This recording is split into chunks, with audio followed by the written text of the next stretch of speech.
السلام علیکم ورحمۃ اللہ وبرکاتہ۔ دورہ قرآن کے ہم نے 21 پارے الحمدللہ مکمل کر لیے۔ آج کی کلاس میں ہم 22واں پارہ مکمل کریں گے۔ 22ویں پارے کا عنوان ہی بہت خوبصورت ہے، وَمَن یقنت، جس کا مطلب ہے اور جو تم میں سے فرما برداری کرے گی۔ یہ پارہ خواتین کے وقار، شکر گزاری کی حقیقت اور اللہ کی عظمت کے ایسے پہلو اجاگر کرتا ہے جو ہماری روح کو جھنجھوڑ دیتے ہیں۔ تو آئیے اس سفر کا خوبصورت آغاز کرتے ہیں۔ اعوذ باللہ من الشیطان الرجیم، بسم اللہ الرحمن الرحیم۔ پچھلے پارہ میں ہم نے سورۃ الاحزاب کو وہ شروع کیا تھا۔ اس پارہ میں بھی سورۃ الاحزاب جاری ہے۔ سورۃ الاحزاب آیت نمبر 32 اور 33 میں مومن خواتین کے لیے وقار کا ایک دستور اللہ نے بیان فرمایا۔ اللہ تعالیٰ فرماتے ہیں کہ اے نبی کی بیویوں، تم عام عورتوں کی طرح نہیں ہو، پس گفتگو میں نرمی کرو کہ وہ شخص لالچ کرے جس کے دل میں روگ ہے، اور دستور کے مطابق بات کیا کرو۔ یہاں اللہ تعالیٰ خواتین کو معاشرے میں رہنے کا سلیقہ سکھا رہے ہیں۔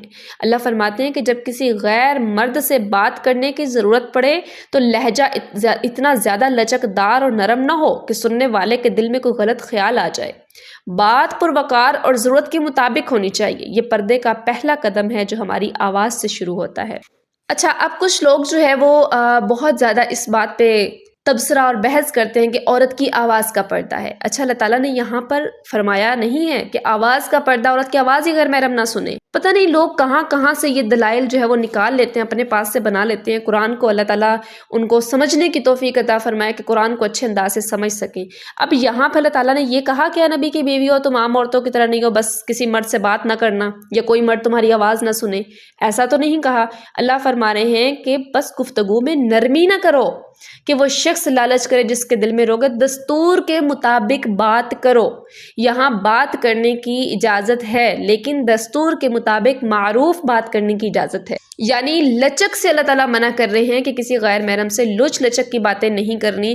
فری ہنسی مذاق چل رہا ہے، جی نرمی والا گفتگو ہے، بڑا اٹریکٹیو سا وہ انداز بنایا ہوا ہے، بڑا اٹریکٹیو انداز میں وہ بات کر رہی ہیں، اگلے بندے کو کشش دلوا رہی ہیں، تو یہ انداز نہیں ہونا چاہیے کہ اگلے بندے کو کشش محسوس ہو جائے اور وہ اس مرض کو آگے بڑھا لے۔ اللہ فرما رہے ہیں کہ ضرورت کی بات کرو اور درمیانہ اپنا درجہ رکھو۔ یہاں پہ اچھا کچھ لوگ اب کہتے ہیں کہ تم نے بڑا سخت ہو کے بولنا ہے، جیسے وہ عجیب و غریب مثالیں، جیسے بجلی کڑک رہی ہو، تیزاب ہو، فلاں ہو فلاں ہو، پتہ نہیں کیا کیا مثالیں وہ لوگ پیش کرتے ہیں۔ تو کیا یہ ایک مومن کا اخلاق ہوتا ہے کہ اگلا بندہ وہ اگر آپ کے دروازے پہ آ گیا ہے، نوک کر رہا ہے، اندر سے اتنا اکھڑ کے دو تو باہر آپ کے مرد کی کیا عزت رہ جائے گی کہ فلاں کی بیوی اتنی بد اخلاق ہے، فلاں کی عورت اتنی بد اخلاق ہے؟ تو یہ اللہ تعالیٰ نہیں سکھا رہے، بد اخلاقی نہیں کرنی، بدتمیزی نہیں کرنی۔ وہ جیسے لوگ کہتے ہیں کہ کوئی مرد بات کرے آگے سے وہ یہ جواب دو، یہ جواب دو، جوتا اٹھا لو، فلاں کرو۔ کیا یہ ایک عورت کو زیب دیتا ہے کہ وہ ایک مرد کے ساتھ ایسا رویہ اپنائے؟ میں نہیں سمجھتی کہ ایک عورت کو ایسا کرنا چاہیے۔ اخلاق کے دائرے میں نہ بہت زیادہ لوچ لچک والا انداز ہو کہ فری ہو کے بات کر رہی ہو، اگلے کو موقع نہ ملے، اور نہ اتنا سخت ہو کہ بد اخلاقی میں شمار ہو جائے اور اسلام سے یہ آپ کو وہ نکال دیا جائے کہ اسلام تو سب سے پہلی جو پہچان ایک انسان کو دیتا ہے وہ اخلاق ہی دیتا ہے۔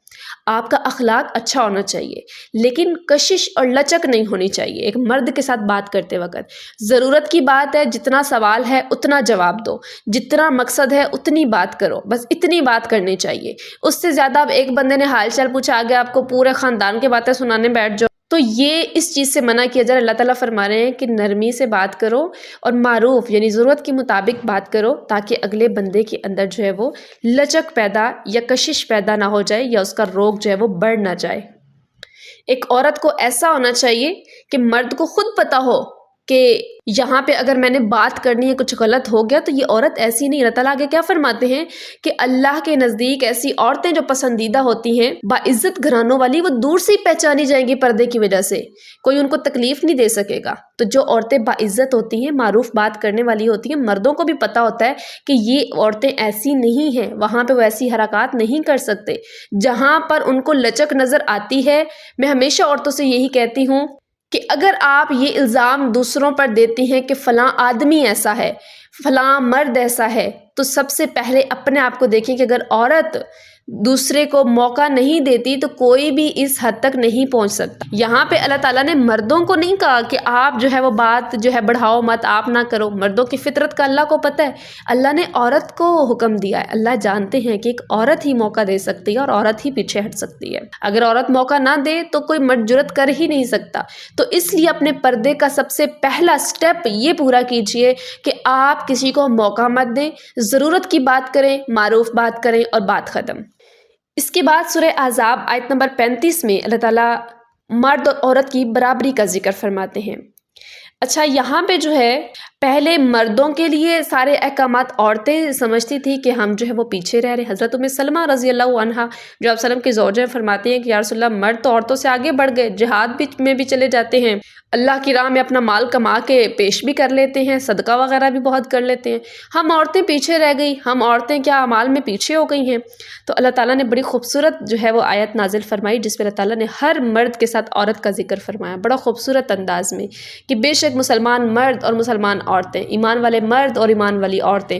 اسی طرح کے لمبا تفصیلی یہ آیت ہے کہ ایک ایک چیز کا ذکر اللہ تعالیٰ نے ان المسلمین والمسلمات اس طرح کر کے جو ہے مرد اور عورت کو برابر برابر جو ہے یہاں پہ دیا، یعنی اللہ کے ہاں مرد اور عورت دین اسلام میں اعمال میں اجر میں برابر ہیں۔ یہ جاہلیت کا دستور ہے کہ عورت کو کمتر سمجھا جاتا ہے۔ یہ جاہل قوم جو ہے وہ سمجھتی ہے کہ عورت پیچھے ہے، عورت پاؤں کی جوتی ہے، عورت دب کر رہنی چاہیے، عورت کو اوپر جو ہے مرد کا روب ہونا چاہیے۔ اسلام اور اللہ کے ہاں عورت اور مرد میں کوئی فرق نہیں۔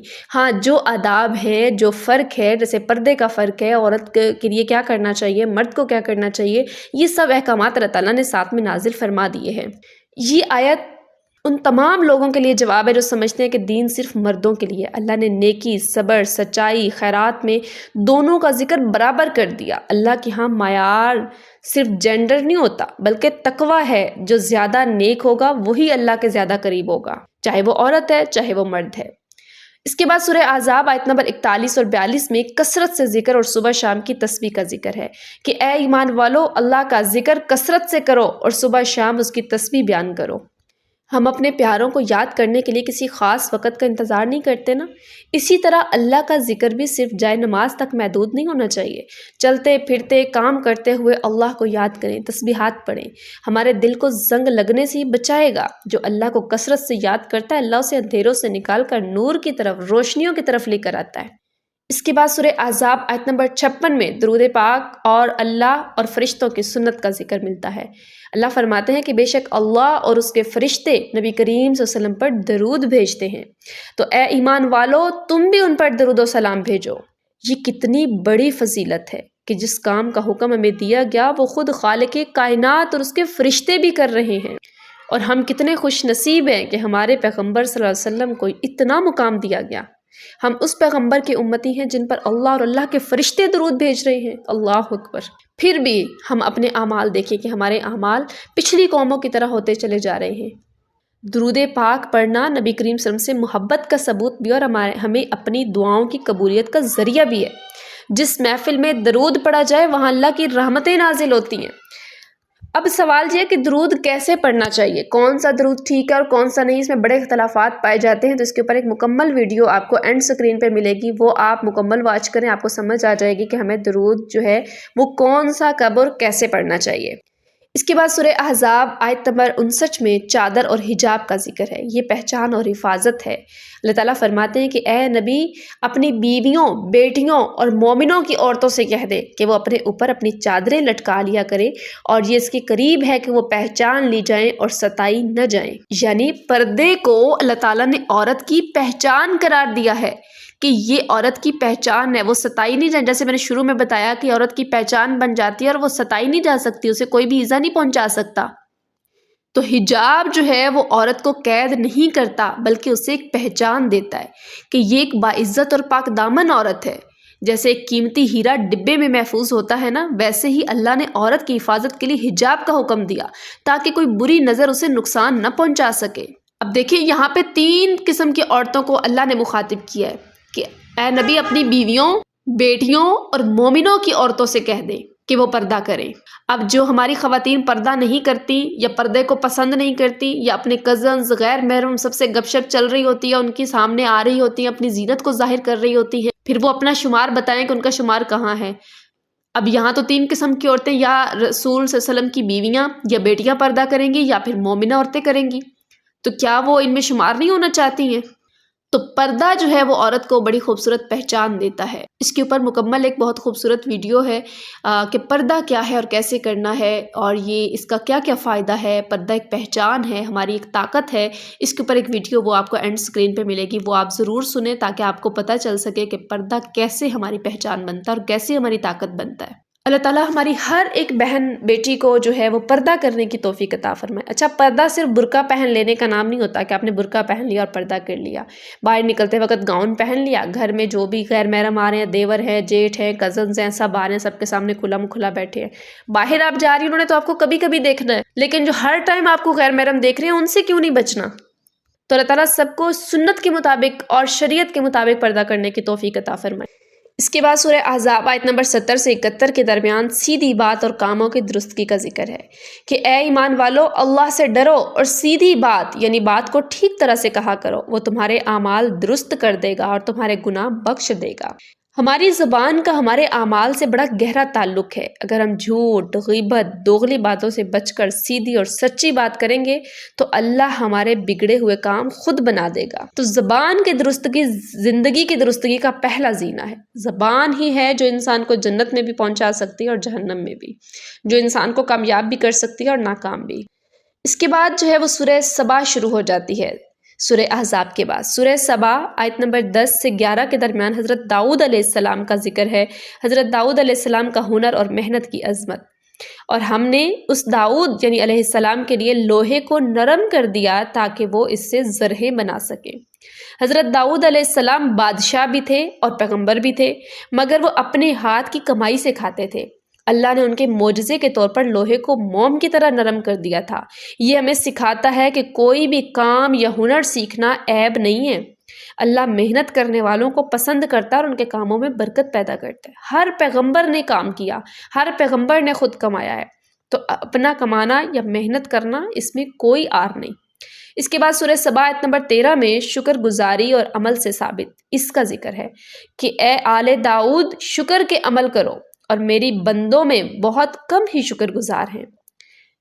اللہ اکبر! شکر صرف زبان سے شکر ہے کہہ دینے کا نام نہیں، بلکہ اللہ کی دی ہوئی نعمتوں کو اس کی فرما برداری میں استعمال کرنا، یہ اصل شکر ہے۔ اللہ تعالیٰ یہاں پہ گلا شکوہ کر رہے ہیں لوگوں سے کہ شکر گزار بندے بہت تھوڑے ہیں، تو ہمیں کوشش کرنی چاہیے کہ ہم ان تھوڑے لوگوں میں شامل ہو جائیں۔ اللہ سے دل سے دعا ہے کہ اللہ ہمیں ان اپنے شکر گزار بندوں میں شامل فرما جن کو تو نے قلیل یعنی تھوڑے سے کہا ہے۔ اس کے بعد سورہ سبا آیت نمبر 15 سے 17 کے درمیان قوم سبا یعنی ناشکری کا انجام کا ذکر ملتا ہے۔ اللہ تعالیٰ فرماتے ہیں کہ انہوں نے اعراض کیا یعنی ناشکری کی تو ہم نے ان پر زور کا سیلاب بھیج دیا اور ان کے باغوں کو کڑوے پھلوں میں بدل دیا۔ یہ اللہ کی طرف سے ایک عذاب تھا۔ قوم سبا کے پاس بہترین باغات اور رزق کی فراوانی تھی، مگر جب انہوں نے نعمت دینے والوں کو بھلا دیا تو اللہ نے نعمتیں چھین لی۔ اگر ہم چاہتے ہیں کہ اللہ کی نعمتیں ہمارے پاس رہیں تو کبھی ناشکری نہ کریں۔ نعمت پر غرور کرنا اسے چھین لینے کا سبب بنتا ہے۔ اس کے بعد سورہ سبا آیت نمبر 39 میں اللہ کی راہ میں خرچ یعنی کبھی کمی نہیں آتی، اس کا ذکر اللہ تعالیٰ فرماتے ہیں۔ اللہ فرماتے ہیں اور تم جو بھی چیز خرچ کرو گے اللہ اس کا بدلہ دے گا اور وہ بہترین رزق دینے والا ہے۔ ہم اکثر صدقہ دیتے ہوئے ڈرتے ہیں کہ کہیں پیسے کم نہ ہو جائیں، مگر اللہ کا وعدہ ہے کہ جو تم دو گے اس کا بدلہ یعنی کئی گنا زیادہ میں دوں گا۔ یہ اللہ کا بینک ہے جہاں کبھی خسارہ نہیں ہوتا، تو اللہ کو قرض حسنہ دیتے رہیے۔ اس کے بعد جو ہے وہ سورہ فاطر سٹارٹ ہو جاتی ہے۔ سورہ فاطر کی آیت نمبر 2 میں اللہ کی رحمت کا دروازہ کبھی بند نہیں کر سکتا کوئی۔ اللہ تعالیٰ فرماتے ہیں کہ اللہ لوگوں کے لیے رحمت کا جو دروازہ کھول دے اسے کوئی بند کرنے والا نہیں، اور جسے وہ بند کر دے اسے کوئی کھولنے والا نہیں۔ یہ آیت ہر مایوس دل کے لیے مرہم ہے۔ اگر دنیا کے سارے لوگ آپ کے خلاف ہو جائیں مگر اللہ آپ کے لیے راستہ کھولنا چاہے تو کوئی آپ کو نہیں روک سکتا۔ اپنی امیدیں لوگوں سے وابستہ کرنے کی بجائے اس رحمت کے مالک سے لگا لیں جہاں سے کبھی نا امیدی نہیں ملتی آپ کو۔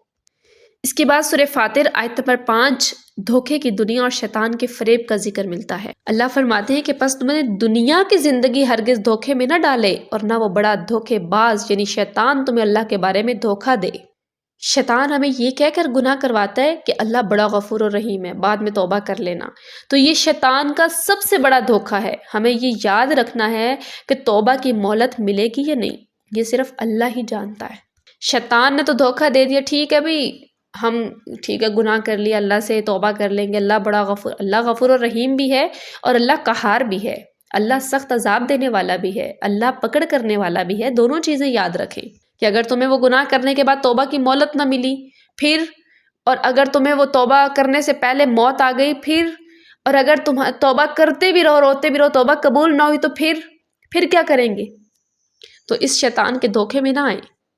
اس کے بعد سورہ فاطر آیت نمبر 10 میں اللہ تعالیٰ عزت صرف اللہ کے پاس ہے اس کا ذکر فرماتے ہیں۔ اللہ فرماتے ہیں کہ جو شخص عزت چاہتا ہو تو جان لے کہ عزت تو ساری کی ساری اللہ ہی کے لیے ہے۔ ہم اکثر لوگوں کو خوش کر کے یا عہدوں کے پیچھے بھاگ بھاگ کر عزت ڈھونڈتے پھرتے ہیں نا، مگر قرآن کہتا ہے کہ عزت اللہ کی اطاعت میں ہے۔ اگر اللہ آپ سے راضی ہے تو وہ لوگوں کے دلوں میں آپ کی عزت خود ڈال دے گا۔ بڑے بڑے مقام سے آپ کو عزت نہیں ملے گی۔ اب دیکھیں کہ وقت کے ایسے بادشاہ بھی رہے ہیں جن کی کوئی عزت ویلیو لوگوں کے درمیان نہیں تھی، لوگ گالیاں دیتے ہیں وقت کے بادشاہوں کو بھی۔ تو جان لیں کہ عزت عہدوں سے نہیں ملتی، عزت لوگوں کے اوپر حاوی ہونے سے نہیں ملتی، عزت اللہ کی طرف سے ملتی ہے۔ اللہ کی طرف سے ملے تو کسی گمنام آدمی کو بھی عزت مل جائے۔ تو اس چیز کی فکر مت کریں، عہدوں کے پیچھے مت بھاگیں کہ مجھے عزت تب ملے گی۔ اللہ کی اطاعت کرنا شروع کر دیں، اللہ لوگوں کے دلوں میں آپ کی محبتیں اور عزتیں ڈال دے گا۔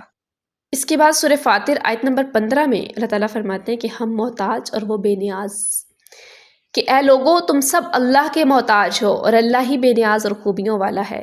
ہم ایک سانس کے لیے بھی اللہ کے محتاج ہیں، اگر وہ ہوا بند کر دے یا پانی روک دے تو ہم کہیں کے نہیں رہ سکتے۔ یہ احساس ہمیں عاجزی سکھاتا ہے کہ ہم کچھ بھی نہیں، سب کچھ وہی اللہ ہے۔ اس کے بعد سورہ فاطر آیت نمبر 18 میں اللہ تعالیٰ فرماتے ہیں کہ اپنا بوجھ خود اٹھانا ہے اور کوئی بوجھ اٹھانے والا دوسرے کا بوجھ نہیں اٹھائے گا۔ اللہ تعالیٰ اس آیت میں بیان فرمانے کہ قیامت کے دن نہ ماں کام آئے گی نہ باپ، ہر انسان کو اپنے اعمال کا جواب خود دینا ہوگا۔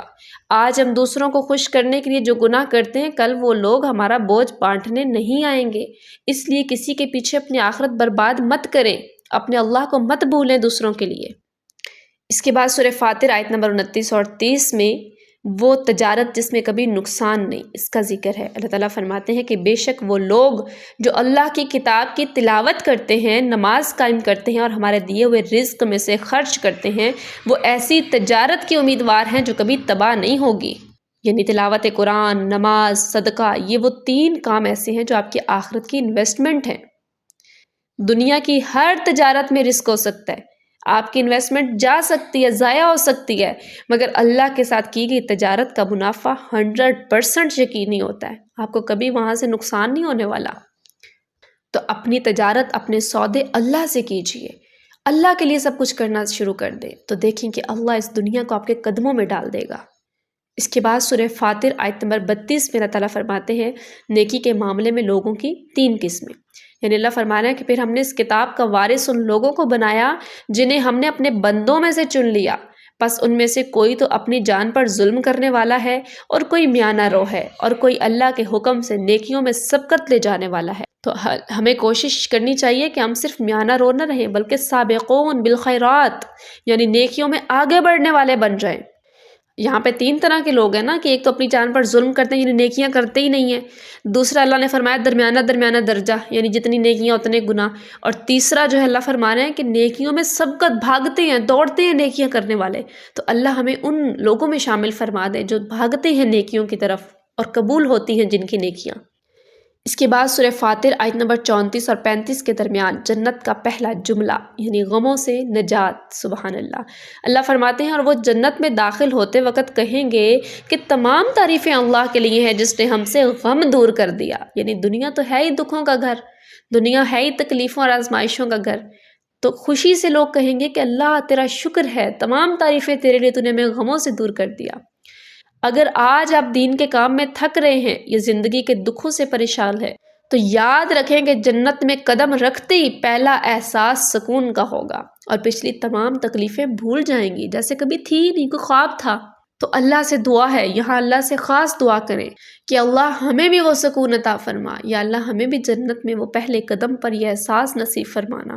دنیا کی آزمائشیں، تکلیفیں اللہ تیرے لیے سب کچھ کر رہے ہیں، اب اللہ اس کو قبول کر لیجئے گا۔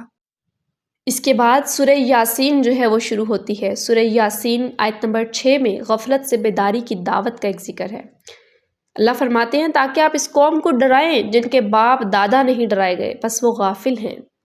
تو آپ کے سامنے جب بھی کوئی ایسی بات آئے تو یہ مت کہے کہ ہمارے باپ دادا نے یہ نہ کہا تھا، ہمارے باپ دادا تو اس دین پر تھے، ہمارے باپ دادا تو فلاں فرقے سے تھے، فلاں جماعت کے ساتھ تھے۔ جو آپ تک دعوت حق پہنچ رہی ہے اس کو قبول کیجئے، خود تو غفلت میں نہ رہے، جو وقت گزر گیا وہ گزر گیا۔ اب جیسے آپ کے سامنے اللہ نے دورہ قرآن جیسی نعمت رکھی، آپ قرآن کو سمجھ رہے ہیں، سیکھ رہے ہیں، تو یہ اسی غفلت سے جگانے کی ایک کوشش ہے۔ جب انسان غفلت سے نکلتا ہے تو اسے قرآن کا ہر لفظ اپنی زندگی کا مسئلہ لگنے لگتا ہے۔ تو یہ سیکھنے کے بعد آپ کو چینج ہو جانا چاہیے کہ ہاں واقعی جو آج تک مجھے نہ پتہ چل سکا، یہ میری زندگی اور تھی، مجھے آج سے تبدیل کر لینی چاہیے۔ مجھے یہ نہیں کہنا چاہیے کہ میری پہلی زندگی کیسی تھی، میرے باپ دادا کیسے تھے، جو بھی تھا، جو جس فرقے سے تھے، جو کچھ کرتے رہے اچھا یا برا، اپنا سوچئے کہ آپ اور آپ کی آنے والی نسلیں اب وہ آپ پر منحصر ہیں۔ اپنے آپ کو غفلت سے نکال لیجئے اور قرآن سے جڑ جائیے۔ اس کے بعد سورہ یاسین آیت نمبر 12 میں اللہ تعالیٰ قدموں کے نشانات کے ریکارڈ کا ذکر فرماتے ہیں۔ اللہ فرماتے ہیں اور ہم لکھ رہے ہیں جو انہوں نے آگے بھیجا، اور ان کے آثار یعنی قدموں کے نشان کو بھی۔ اگر آپ نے کسی کو نیکی سکھائی نا تو آپ کے مرنے کے بعد بھی جب تک وہ نیکی ہوتی رہے گی اس کا اجر آپ کو ملتا رہے گا۔ ہمیں صدقہ جاریہ چھوڑ کر جانا چاہیے، ہم ایسے ایسے اعمال کر کے جائیں جو ہمارے قدموں کے نشان، یعنی ایسے ایسی چیزیں پیچھے موجود رہیں، ہمارے دنیا سے جانے کے بعد بھی لوگ اس سے فائدہ اٹھاتے رہے اور ہماری قبر روشن رہے۔ ایک ایک چیز جو ہے ہماری ریکارڈ ہو رہی ہے اللہ کے ہاں، اچھا برا جو بھی ہم کر رہے ہیں وہ سب اللہ کے ہاں ریکارڈ ہو رہا ہے۔ تو ہمیں ڈرنا چاہیے کہ کہیں کچھ ایسا نہ ہو جائے، کہیں پہ آپ CCTV کیمرہ دیکھ لینا تو وہاں پہ آپ کی حرکات و سکنات بدل جاتی ہیں۔ انسان بڑا سمٹ کے بیٹھتا ہے، بڑا سمٹ کے چلتا ہے، کچھ بھی غلطی جو ہے وہ نہیں کر رہا ہوتا۔ کیوں؟ کیونکہ CCTV کیمرہ لگا ہے جی، آپ ریکارڈ ہو جائیں گے۔ یہ تو دنیا کی ریکارڈنگ ہے، یہ تو ڈیلیٹ بھی ہو سکتی ہے، کیمرہ خراب بھی ہو سکتا ہے، بند بھی ہو سکتا ہے، اس کو دیکھنے والے کو سمجھ بھی نہیں آ سکتی، کچھ بھی ہو سکتا ہے، لیکن اس اللہ کا ریکارڈ، اس اللہ کا کیمرہ، یہ کبھی اس پہ کوئی غلطی نہیں ہو سکتی، یہ ہر وقت کی ریکارڈنگ چل رہی ہے، لیکن انسان غفلت میں ہے۔ تو آج سے فکر کیجئے کہ میں نے اپنا ہر ایک عمل جو میرا اللہ ریکارڈ کر رہا ہے اس کو بہتر بنانا ہے۔ برائی اگر کوئی ہوگی، کچھ غلطی ہوگی، جلدی سے اللہ سے ڈیلیٹ کروا لیجئے۔ مرنے سے پہلے آپشنز موجود ہیں ہمارے پاس کہ ہم اللہ سے وہ ڈیلیٹ کروا لیں رو کے۔ تو اللہ سے ساتھ ساتھ توبہ رکھیں۔ اس کے بعد سورہ یاسین آیت نمبر 20 اور 21 میں مرد مومن کی پکار کا ذکر ہے، یعنی حق کا ساتھ دینے والا۔ اللہ تعالیٰ فرماتے ہیں اور شہر کے دور دراز کونے سے ایک شخص دوڑتا ہوا آیا، اس نے کہا کہ اے میری قوم، رسولوں کی پیروی کرو۔ جب حق کی بات ہو رہی ہو تو خاموش نہ رہیں، چاہے آپ اکیلے ہی کیوں نہ ہو۔ سچ کا ساتھ دینا اور دوسروں کو نیکی کی طرف بلانا ایک عظیم صفت ہے۔ اس شخص نے اپنی قوم کی فکر میں جان دے دی اور اللہ نے اسے جنت کی خوشخبری دے دی۔ کتنا خوبصورت ذکر اللہ نے کر دیا اس آدمی کا قرآن میں، جس نے اپنی جان کی پرواہ کیے بغیر لوگوں کو جو ہے وہ پیغام دوڑتا ہوا گیا اور پہنچانا شروع کر دیا کہ اللہ کے رسولوں کی پیروی کر لو، یہ سچے رسول ہیں۔ آج ہم تیر کی بات کرتے وقت ڈر رہے ہوتے ہیں۔ آج ہماری فیملی میں کوئی مہندی ہو رہی ہے، کوئی بارات ہو رہی ہے، کوئی ایسے فنکشن ہو رہا ہے جہاں پہ اسلام کے خلاف کچھ چل رہا ہے، میوزک موسیقی چل رہی ہے، ہم تھوڑا سا اتنا کہنے کی جرت نہیں رکھتے کہ بھئی یہ اسلام کے خلاف ہے۔ آخرت پہ کیا جواب دو گے؟ اللہ کو ریکارڈ ہو رہا ہے یہ سب کچھ۔ تو اللہ کے لیے مضبوط ہو جائیں، ایسے مومن بنیں جو حق کی راہ میں بھاگنے دوڑنے والا ہو، کسی چیز کا کوئی خوف نہ ہو۔ بار بار قرآن میں یہی پڑھ رہے ہیں کہ ساری دنیا مل کے بھی نقصان پہنچانا چاہے نہیں پہنچا سکتی جب تک اللہ نہ چاہے، ساری دنیا مل کے آپ کو فائدہ پہنچانا چاہے جب تک اللہ نہ چاہے نہیں پہنچا سکتی۔ تو حق کی بات کرتے رہیں، حق والوں کے ساتھ اللہ ہے۔ تو یہ پارہ بڑا خوبصورت پارہ تھا، اس نے اپنے بڑے خوبصورت اسباق دیے۔ اللہ تعالیٰ سے دعا ہے کہ اے ہمارے پیارے اللہ، ہمیں اس 22ویں پارے میں ان عظیم اسباق کو اپنے اندر جذب کرنے کی توفیق عطا فرما۔ یا اللہ ہمیں ان خواتین میں شامل فرما جو اپنے قول و فعل میں پاک دامن ہوتی ہیں اور تیرے ذکر میں کثرت کرنے والی ہیں۔ اے اللہ ہماری توبہ قبول فرما، ہماری ناشکریوں کو معاف کر دے اور ہمیں ان بندوں میں شامل کر جن کا سودا تیرے ساتھ ہمیشہ نفع میں رہتا ہے۔ اے اللہ ہمارے قدموں کے نشانات کو نیکی کے راستے پر ثابت قدم فرما، ثبت کر دے یا اللہ، تاکہ وہ ہمارے لیے صدقہ جاریہ بن جائیں۔ آمین یا رب العالمین۔